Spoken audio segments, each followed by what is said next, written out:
Hello and welcome to Let's Talk with John Kane and Shawnee Rice. We're happy to be here, and looks like we got here just in front of the rain, so we're glad to be here and somewhat dry as well. So, look, if you're watching us on our Facebook live stream, you'll see that I've got my my Get Over It t-shirt on. Get over it. Get over it, because Get over it. that's what we're told. We are told to get over every time, and this includes my show last week. By the way, I want to thank all of you who participated in the show last week. It was great to have, for one thing, have 2 hours. It was to go through some of those issues that we went through, the historical truths associated with the colonists' fight for independence. And because I'm not going to call it a fight for freedom and for equality, because it wasn't. But it was great to have the extra time. It felt like old times doing a 2-hour show. So I was happy to do that, and it was and look, even the callers, we still get some callers that seem to really struggle with some of these issues. And what happens is, there was even a hint of it in a couple of the callers last week, that whole get over it thing. I mean, there's been a couple of calls where it was very verbatim, word for word, get over it. It's like, yeah, well, that's in the past. The one caller, and again, I don't need to name names, but the one caller is like, yeah, but you're here. I mean, we were always here, but it's 2019. So anytime you start hearing that stuff, that's all that get over it thing, right? That's like, well, you're just talking about the past. And again, look, I do get people both associated with this show and my show back home, and some of the stuff that I post on Facebook, that I'm somehow angry and that I'm hateful and that I'm spewing hate. Look, I'm just telling some truth of history here. Now, is it uncomfortable history? Absolutely, it's uncomfortable history. But the reason for bringing some of this stuff up is that those injustices that may be, very well demonstrated by things like slavery and genocide, it ain't over, folks. We're still dealing with this stuff. We still have the Black Lives Matter issues. We still have just exaggerated, almost unimaginable economic disparity, wealth disparity. We have poverty in ways that most people, frankly most white people, can't even imagine. And look, I know there's poor white people. Don't get me wrong here, but you know what? When you look at what happens in native territories and the things that we lead, all the categories that we lead in, you don't want to lead in any of those categories. Substance abuse, suicide, death by cop. Yes, Native people lead almost every demographic except for the 16 to 20-year-old demographic. That's the only one that we come in second behind black folks. Again, proportionally. I'm not talking about total numbers, because you know what? More white people are killed by cops than anybody. But there's more white people. But proportionally, we lead all those categories that you don't want to lead. Teen pregnancy, domestic violence, poverty, unemployment. Oh man, when I start hearing somebody talk about, certain areas of the country having these high unemployment rates, we have unemployment in excess of 11%. Well, try 40%. I mean, so when we talk about some of this stuff from history, the reason we talk about it is because that injustice is still going on today. So when I hear somebody say, get over it, how do you get over something that hasn't stopped? I always make that analogy that if you jam 2 sticks in my eye and you pull 1 stick out, it doesn't mean that I should be grateful. I still got a stick jammed in my eye and a gaping hole left from the stick you jammed in the other one. So, look, am I an angry person? No, I'm not an angry person. I laugh all the time. I've got 3 kids that love me to death. I got 9 grandchildren who probably love me even more. But and even Shawnee kind of likes me.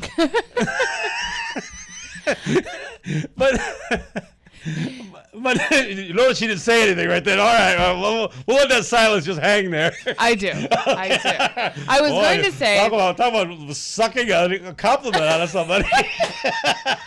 I was going to say that I don't think that you're an angry type of activist, because when you talk to a lot of, in my experience, when you talk to a lot of activists, you can tell those who are angry and those who aren't, is because there's almost no silver lining ever, or there's no alternative. And I think you very clearly state the facts, which you said are uncomfortable. And I don't have a Kill Whitey t-shirt.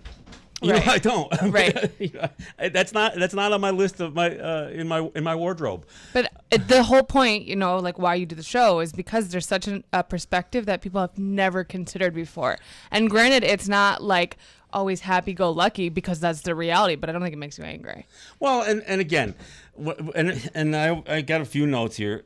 When I hear people say that black people should just get over the whole slavery thing, that was a long time ago, and all this talk about reparations is just silly. When I hear people say that, or I can almost, when a caller calls in, I can almost hear their eyes rolling. Well, yeah, black people, they want reparations. I can almost see, I can envision them saying it, right? Am I right, Reggie? Am I right? Oh, yeah. Oh, yes. Yes. So, I mean, and then the last caller last week, he says, well, what do you want? I mean, that was literally the question. Yeah, black people want reparations. Well, what do you want? It's like, what do you think? I'm not sitting on Santa's lap here. I mean, for crying out loud. I mean, you know, and my answer is usually simple. I may need a lot less of the state. I need a lot less of the federal government. I'm not asking for anything except for space. That's what you know, and of course that's something that people still have a difficult time with. And Absolutely. Well, yeah. So I mean, I do want to talk about that. So when I wear this shirt and I say get over it, I'm being sarcastic, just so you know. I mean, when I wear my Caucasians t-shirt, I am really not promoting Caucasians. I mean, I'm really not. I'm being sarcastic. So am I being hateful? No, I didn't. You know, that's why it's a cartoon on the Caucasian t-shirt. And this, look, the shirt's pink, for crying out loud.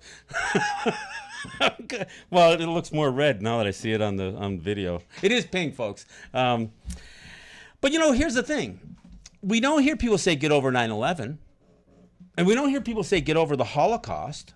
But I'll tell you, some of the same people, and again, this isn't just a slam at at Jews or anybody else, but when the same people who have learned how to create a Holocaust industry have literally. They cry out every time Native people use the word genocide. When we talk about the American Holocaust, there's an offense that is taken by those who say, no, that's ours. I even had a few Native people, Suzanne Harjo in particular. Oh, no, we shouldn't use the word Holocaust. That's theirs. Well, wait a second. So this is a word that is this a trademarked word? I mean, I don't know. I mean, apparently, and there have been several people who've written books about the American Holocaust. But we end up having this whole debate about what should be remembered and what should be taught and what should be and of course the reason for teaching history is so it's not repeated. I mean, that's supposed to be the reason, right? Also, the irony of 9/11 is literally never forget. Yeah, never forget. Right, but we're supposed to get over it, forget everything, yeah. but 9/11 you never forget. Well, and of course, this isn't just a Native issue or a black issue. This, women face this thing constantly. The whole Me Too movement. I mean, look, there are a lot of people uncomfortable with the fact that, that crimes, this whole Epstein thing, right? I mean, but that was a long time ago. So people are just supposed to get over it. So this whole idea that women are supposed to bury the sexual abuse that they surrendered or suffered from when they were younger, or not even just women. I mean, look at what the Catholic Church. Trust me, the Catholic Church, they would have loved to have a get over it campaign. In fact, they've been trying like hell to do that. That was a pun there, trying like hell. Yeah. Anyway. So no, I don't. Talk to me a little bit about what you've experienced, and the range of this whole idea that we're supposed to not just as we, but I mean in your life, Shawnee, give me some examples of where people have said, yeah, but that was a long time ago. You should just get over it. Okay, this show aside. I think a lot of the conversation is like, well, for example, if you're talking to like white folks who aren't like progressively minded, the idea of like intergenerational trauma and how that impacts people and how that exacerbates some of those statistics that we're talking about on territory, they don't necessarily understand or believe in like epigenetics or how trauma can be passed down. So, and also like where they are as an individual, as a human. Like if you're telling me to get over it, what in your life has happened to you that you just like, doesn't matter. You just like numb it out or block it out. And when you numb it or block it out, you don't understand why we don't numb or block something out, or why that's perhaps not even an option. So there's like a lack of sympathy that happens in the conversation from an experience that can't even imagine, or that they just choose in their life to just suppress and not feel. Because, you know, even like some poor white folks, you know, live through hell and like go through a lot. But if they decide, you know, if they're one of the like pick yourselves up by the bootstraps type, then they think it's applicable to everybody, not understanding like the whole picture of what's happening here. I think that's like largely been my conversation, because I don't have conversations with some of some people who call in that's who a are way angry. to end the conversation right off the bat. Right? I wouldn't engage. Like nobody in my life would ever take a tone like that to me. So. Well, and especially if you've been the victim, you know, and look, and I'm not dismissing the epigenetics thing either. There is such a thing as intergenerational trauma, and the fact that it can embed itself in future generations, even if those future generations have not experienced the direct trauma. So there's both the epigenetics issue, and there's the fact that when these things take place, when slavery. When you have slavery exist in a country for over 100 years, and of course hundreds of years before that, before its independence, it doesn't just end. Obviously, Jim Crow and there was lynchings that were with no prosecutions whatsoever tied to them. You go from a people. And anybody who thinks that if you were a slave that you were working for food, no, you were being fed to work. You weren't working for food and lodging. This wasn't, the slavery wasn't a barter system. It wasn't an employment program. It was the absolute theft of a life, and not the ending of a life. In fact, it was the theft of a life.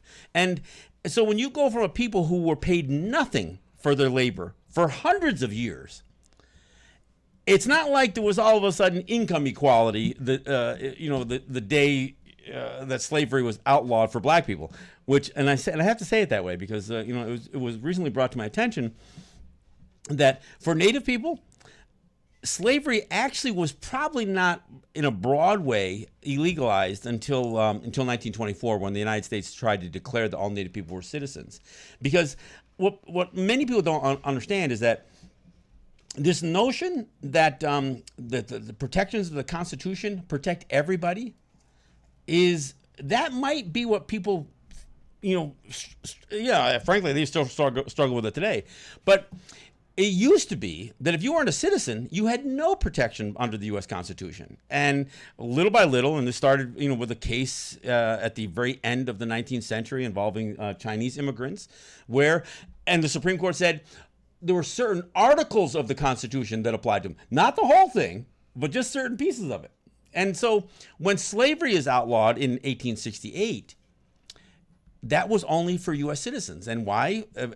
Because black people were regarded as U.S. citizens and they could not be slaves. But Native people were not considered U.S. citizens. So slavery, especially in the West Coast, California and others, there were still Native people being enslaved right up until the 20th century.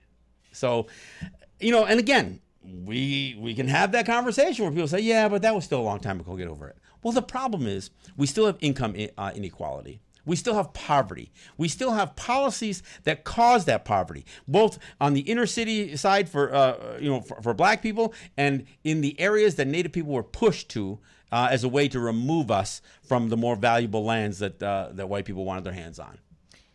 I think also, it's easy to dismiss this idea of how trauma can carry through families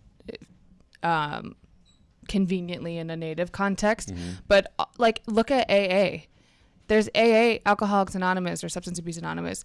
There's AA meetings for the grandkids of those who are alcoholics for that reason. Whether that grandkid has ever drank or not, it's because it so clearly runs through your family. And it's also how did the person who was impacted by something learn to cope with their life? So if they have negative coping patterns or self-medicating or whatever, then your child like views that as this is the world. So that's how the system keeps trickling down and down and down. Well, the other thing is that there are many who believe that that all the bad things have been solved, and if they haven't been solved, there are mechanisms to solve them all. And frankly, that's not true either. One of the lines I read from the Declaration of Independence was the charge that Jefferson made of King George was that he had created mock trials where soldiers who had murdered people would just go through trial, and of course they would never be convicted. Well, does that sound familiar? Look, we don't have justice. We don't have, racial justice in the justice system. It just doesn't exist. So for those people who say, well, you always have recourse. And it's funny, when I went to back in 2012, I traveled to Washington because the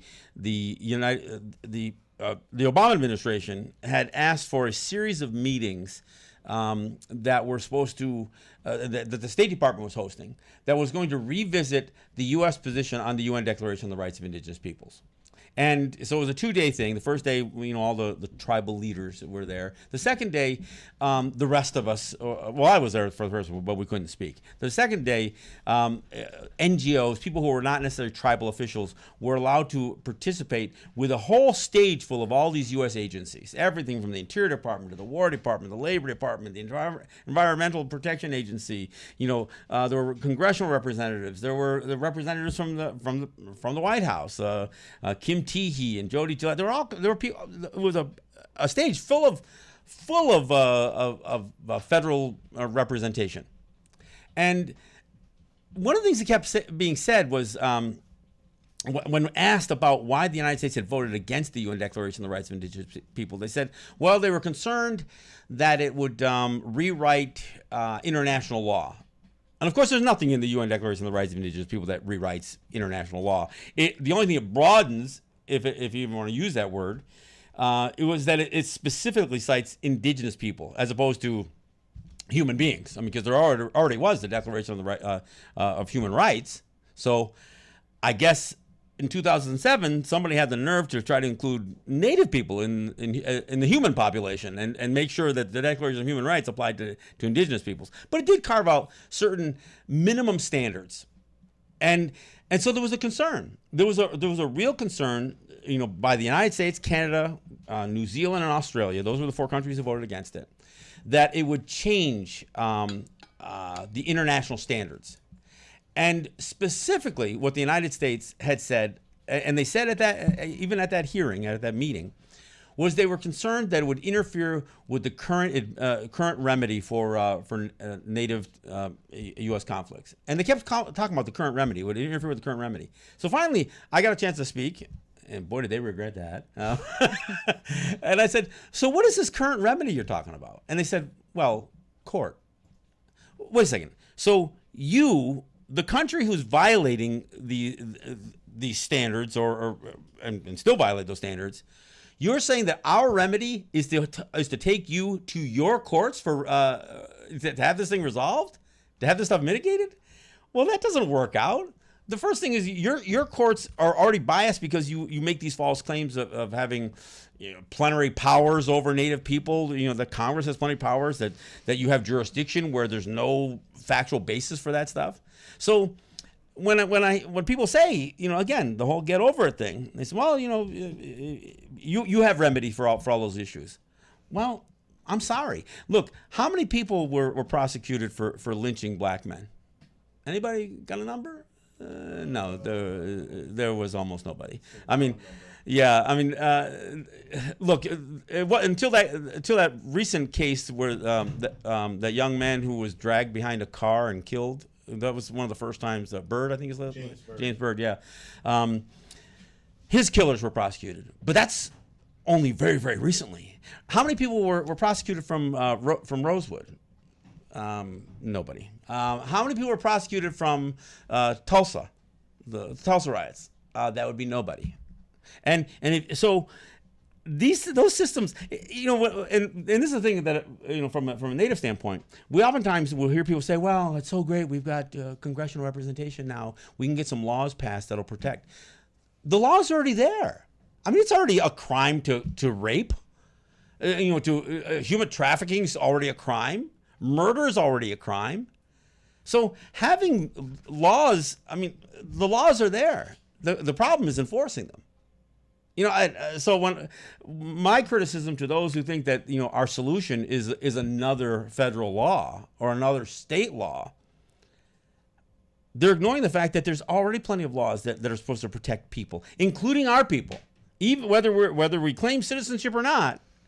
In the world that we live in today, every person in the United States is supposed to be protected by under the language of the U.S. Constitution. That wasn't always the case, but today. So that's why I say, for me, what's the upside of me being claiming to be a U.S. citizen? What's the upside? I mean, those protections are supposed to be there for me anyway. So I don't get anything. I mean, look, does the Constitution give me free speech? No, it doesn't. And of course, if anybody really read these documents, they realize the Constitution does not provide free speech. All the U.S. Constitution and of course the Bill of Rights, any of those things do is say those rights will not be infringed upon. So there's already an acknowledgement that those rights exist. The right to free speech, it exists.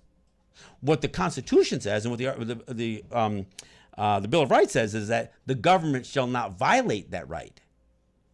So this is what people don't understand. Everybody says, well, yeah, my such and such signed up and he enlisted in the military to protect your right to free speech. No. Unless that military was somehow, you know, got guns pointed to the government, at the government, because the right to free speech is a right, is supposed to protect us from free speech being violated by the U.S. government and by state government. It's not protecting our free speech from other countries.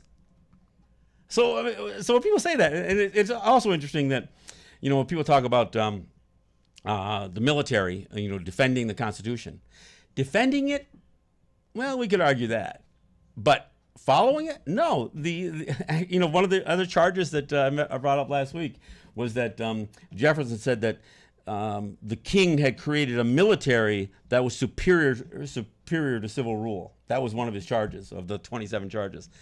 Well, that's exactly what the military is. The military is above. They aren't bound by the Constitution. That's how come they can kill children. That's how come they can get away with collateral damage. I mean, the military is not bound by civil rule. We could argue whether the military is defending the Constitution, but we damn sure know they aren't following it. So anyway, I don't want to get too far off, but I do want people to realize that when you suggest to somebody that when we talk about history, a history that not only is an ugly history, but a history that has never fully been reconciled or even recognized for that matter, and that we are still plagued with many of the residual effects of slavery. And to remind people, Native people were enslaved too. But if we haven't ended the injustice, then how can you suggest that we get over it? I mean, look, if we want to make a comparison to the Jewish Holocaust, Jewish people have done pretty well. They've had international support to help them take land from the Palestinians to form their own Jewish state. They have persevered past all of the racism that they experienced in the United States. They're white people now. They were probably always white people, but they're definitely white people now. They control media. They control much of the legal industry, the media industry, and I'm not complaining about that. So, and yet we don't tell Jewish people to get over it when anytime they do a Holocaust remembrance. But people who are still suffering in ways that are almost unimaginable, I mean, are still suffering racism and poverty and social and criminal injustice, all of this stuff. When we bring up some of the history, the Moravian Massacre, the Sand Creek Massacre, the Wounded Knee Massacre, we get told the same thing. Get over it. When we talk about, look, this weekend, the Santa Maria replica, one of the Columbus's ships, is going to be in port at the Buffalo Inner Harbor. Mm-hmm. And this boat has been making the rounds. And I'm going to be a part of a bunch of people who go there. And I'm going to talk about Columbus. Because am I gonna launch flaming arrows at Santa Maria? No, I'm not gonna do that. but if you're gonna sail that boat around, let's tell some truth about Columbus, because that ship that it's a replica of probably had young Indian girls raped right in the body of that ship, because that's what Columbus brought. He brought rapists, he brought murderers, he brought exploitation. He kickstarted a genocide that continues today. Yep, and even my little debate with Laura Cucci here a couple of weeks ago. Yes, missing and murdered Indigenous women. That when the final report was done on the Canadian side, they said yes, it meets the standard for genocide. Why? Because it is government sanctioned. There are police involved. There's cover-ups involved. There's an absolute lack of any solid investigative tools to either prosecute or even investigate, not just the murders but the missing. So this is where we're at. So when people tell us that we're supposed to get over it, and yet we're going to watch the football team from the nation's capital mock our images and use a racial slur for their name, and everybody's going to be okay with it.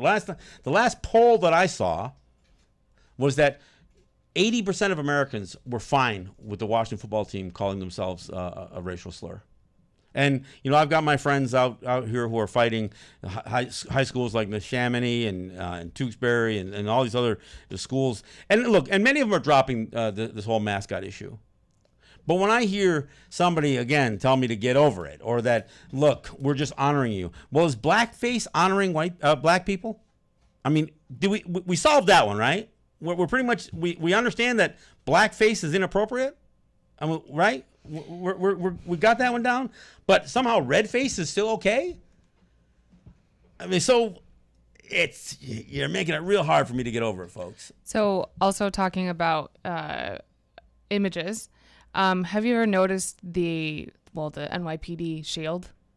No, I didn't. The NYPD shield has a native with an arrow. It has a white man with or a man, I guess. It looks like a whip or a machete. And then there's an eagle on top, which is hilarious because you know the whole story about the eagle versus the turkey. And then also the second one, which is the New York City permit seal. You know that one? No, I don't know that one either. So that one, I gotta pay attention to this stuff apparently. Well, this one I noticed this is the seal for the health code numbers, like AB whatever, or construction sites. So whenever you see this seal, and there's one on my door. Yeah. It's a circle, and it's an indigenous person holding an arrow, and a man holding a crop, and it's supposed to equal. It's supposed to represent we're here to work together, and this is what America is. But it's just an indigenous person with an arrow on both the city's seals of all the permits and the NYPD, which is hilarious. Yeah. So, I mean, and those things are, one, never going to be brought up, and they're never going to be questioned either. But no one has ever spoke about the NYPD shield or the permit thing. The permit thing is it's like a watermark, so it's kind of hard to see. But the shield is everywhere. Did you ever see this was in the news quite a bit, and I used to live in central New York. There's a town called Whitesboro. It's near Utica, New York. Now, the fact that it's called Whitesboro is obviously we begin the irony right from the start. Whitesboro's town seal had a Daniel Boone character look-alike with his hands around the throat of a native person. Oh, taking him to the ground.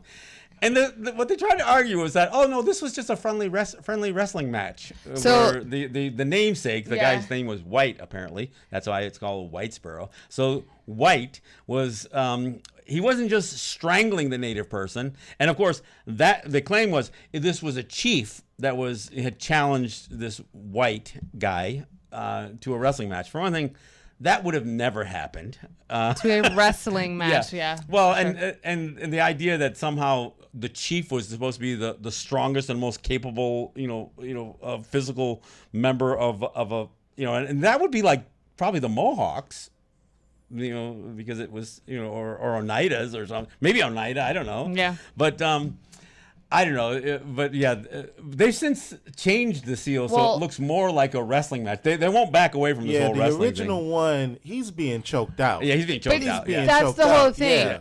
I mean, he's going horizontal. I mean, Yeah, he's yeah. getting- It was, this is so common that there's like a whole scene of this, a whole episode on Parks and Rec. Oh no, I didn't on Whitesboro. No, not on Whitesboro, just, but they talk about seals. Okay. there's like a backdrop in the government building that's like white people shooting Native Americans, and they joke about like, oh yeah, let's meet at the point that the that floor place, yeah, the historical where the site, whites yeah, are yeah, shooting yeah, the natives. yeah. Like that's such a part of like old time government buildings. Like that's never going to get erased either, Yeah, yeah. or questioned either. All right, wait, we're at the bottom of the hour, and I do want to get to some calls. So we'll go out with some music, and we'll come back with your calls.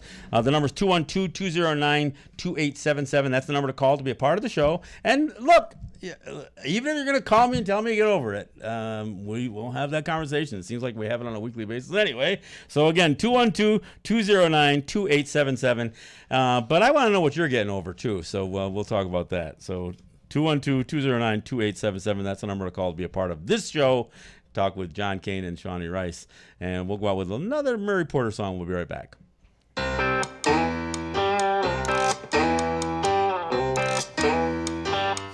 well, someday I'll never learn.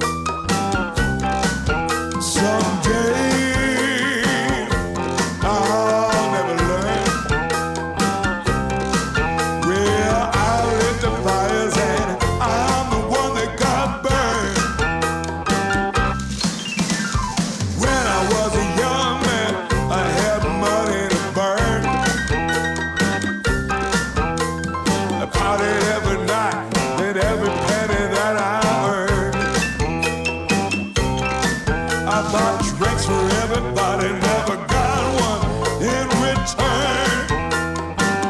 Well, someday I'll never learn. Someday I'll never learn. I'll lit the fires and I'm the one that got burned. Sometimes I feel alone in the middle of the night, but I ain't no fool. My mama raised me right, but I know, baby, I know you ain't treating me right.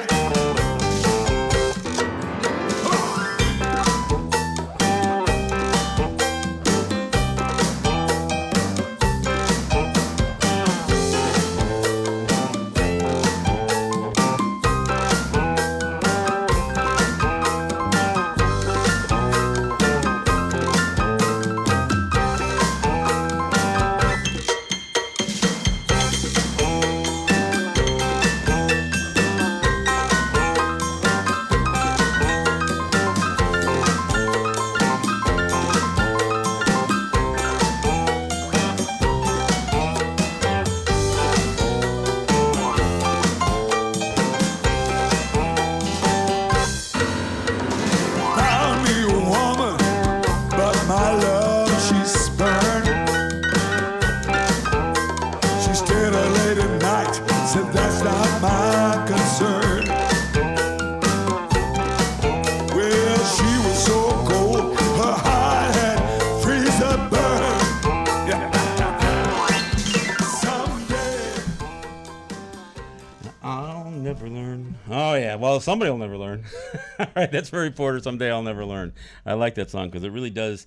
It highlights almost in a humorous way that we have a tendency to never change, and even the things that we know we shouldn't hang on to, we do. All right, I want to get right to it. Get as many callers as we can. We got a full bank of calls, so I'm going to ask you to at least try to be relatively quickly so we can get to the next callers. We got 5 or 6 people lined up. So, caller, you're up first. What's your name and where are you calling from?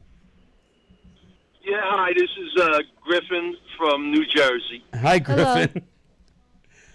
Yeah, so on the question of reparations, how do you square the fact that Indians also were slave owners? The Cherokees were particularly savage to slaves.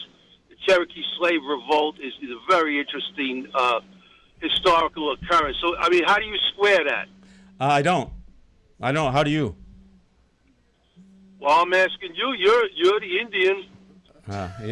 Yeah, Griffin. Using a different name doesn't really hide the racist tone and that kind of stuff. But the whole thing. Look, there's no question the Cherokee learned from white people, and among the things that they learned were not necessarily proper. And the fact that the Cherokee held slaves, and in fact, I've seen very, very little that talked about the atrocities that slaves held by Cherokees suffered under.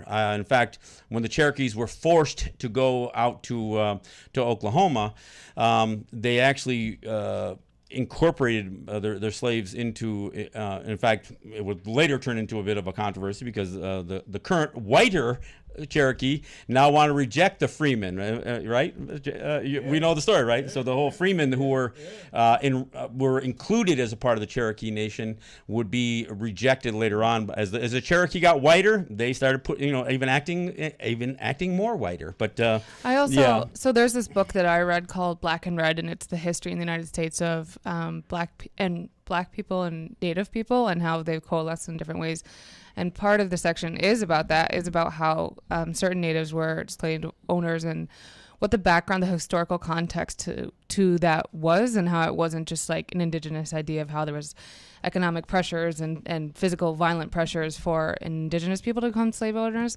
And the commentary on those nations that were slave owners were that from white people that natives can't even do slavery right. Like they feed their slaves and they give them shelter and they allow them to marry. Yeah, what were they thinking? So the commentary was that this was like a system that we couldn't even do right. Yeah, so. I mean, unlike Jefferson, who made sure that when he had sex with his slaves, he just made sure that his offspring with those slaves were still slaves.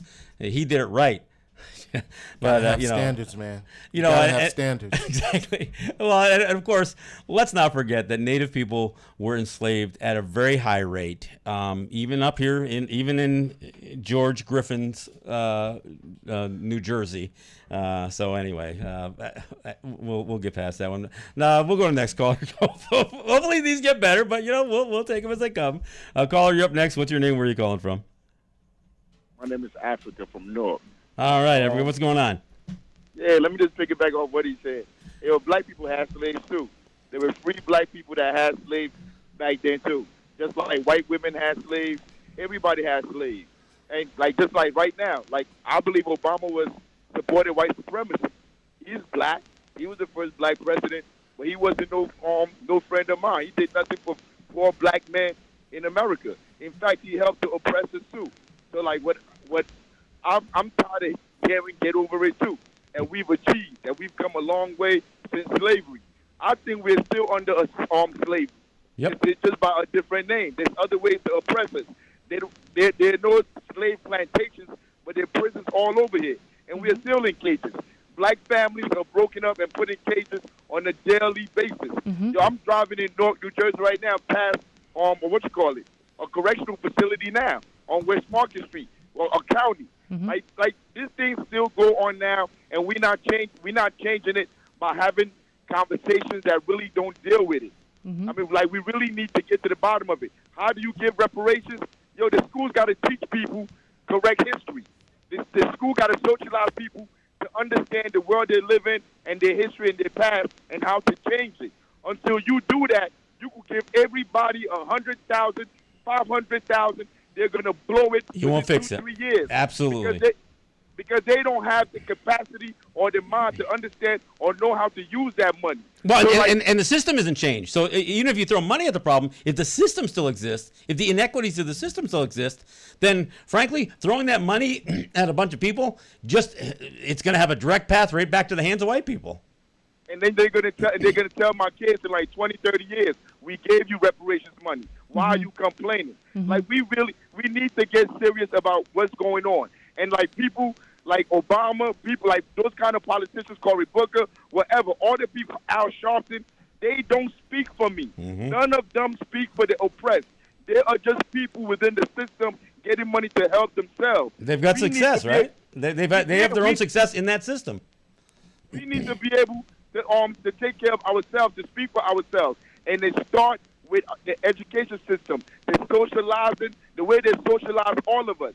We need to transform the whole institutions that we live in, that we pay taxes for. And, like, I can never say this on any space. I don't hear nobody else saying this kind of things. I'm saying it's always the same stuff. Black Lives Matter, feminism, this, that, this ism, that ism. But they're not getting to the root cause of why we're all suffering. And it starts from education. From the first day you go to school, they program you to be a savage and an ignorant, capitalist, materialistic drone. And if we don't tackle it from that perspective, we are all wasting our time spinning around in circles, talking back and forth. Yo, I'm 40. Like, how much time do I have on this planet? I'm going to soon be dead, and it's going to be the same story over and over, and my life was wasted. I didn't meet my full capacity because I'm on this earth that's about nothing. I mean, it's just about buying, eating, working, and dying. This is not life. I mean, but man, I'm going to go because I could be on here all day. And I can almost let you, so I want to thank you for that call. Didn't Mitch McConnell say Obama was your reparations? Didn't he say something ignorant like that? He said almost verbatim. Yeah, Obama. He verbatim. literally said, we gave you your reparations. Okay. Barack Obama. That's lit. I mean... Okay. Oh man, that just makes my head want to pop. But all right, caller, you're up next. What's your name? Where are you calling from? My name is Ronald. I'm calling from Long Island. Okay, Ronald. As a person of Jewish background, my ancestors were also slaves. They were slaves in Egypt. Now, of course, this was a long time ago.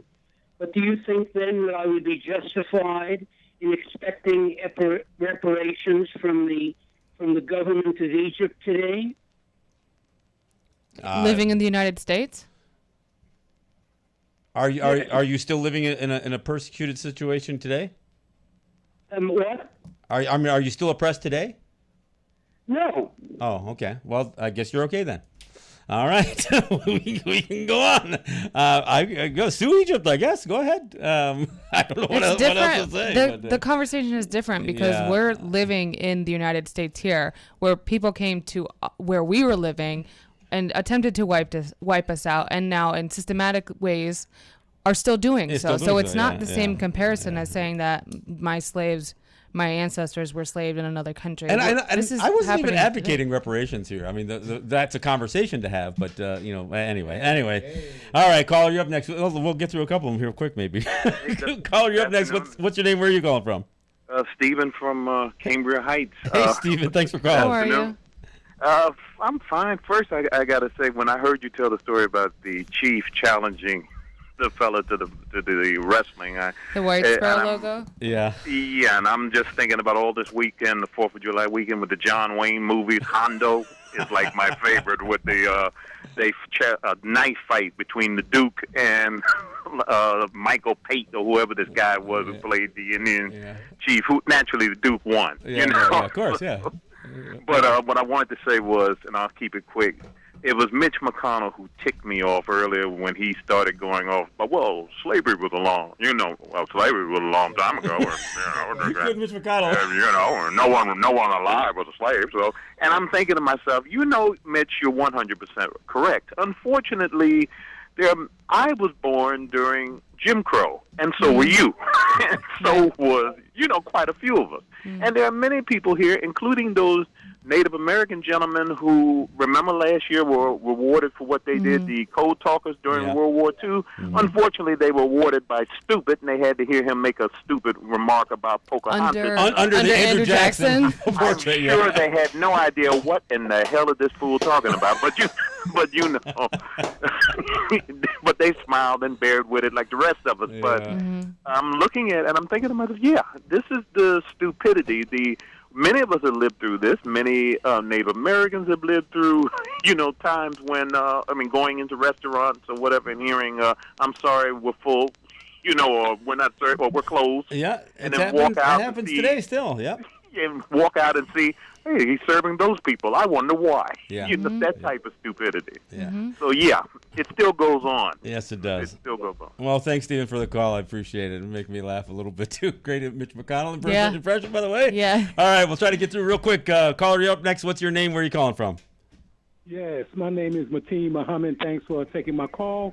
First of all, I would like to say that reparations is never about a check. It's not about money. Reparations is about land. It always will be, always has been about land. You can read the Bible or the Holy Quran, and the people who in the times of Pharaoh, they were not free until they got land. So reparations is all about land. You want money, you get that from land. You want your own education, whatever you want, you got to get your land first to get your freedom. There is no freedom without land. Now, as far as people saying to get over it, the only people who are going to say that is Caucasian devils.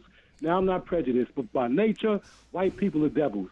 They can't help it. They was born that way. The black man, you, and every other ethnic group might be wicked by circumstance from following a mindset of a devil. And this is why the white man or white people in general will say that, get over it or such and such, because their time is basically up. It's our time. It's your time. It's my time. It's all indigenous people, people who never had nothing. They have to prepare to cultivate their land and do for self. Thank you very much. Well, this is where white privilege, that next chapter of white privilege starts to slip into white fragility. And that's where we see here. All right, we got time probably for one last call, so we're going to go ahead and try to do that. Caller, you're the last one, so what's up? I'm Elle from Long Island. Hey, Elle, thanks for calling. Okay, I suggest this. The brother going way back, I guess four calls back, said education. Education is important. As far as reparations are or is concerned, please try to get Dr. Claude Anderson.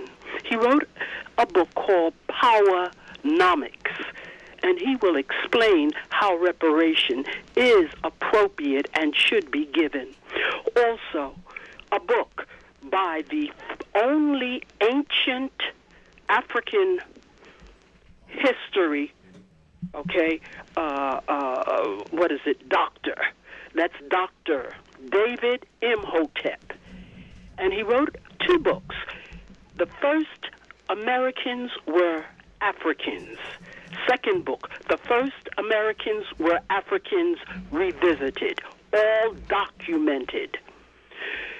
Third book, When Rocks Cry Out by Horace Butler. Read those books.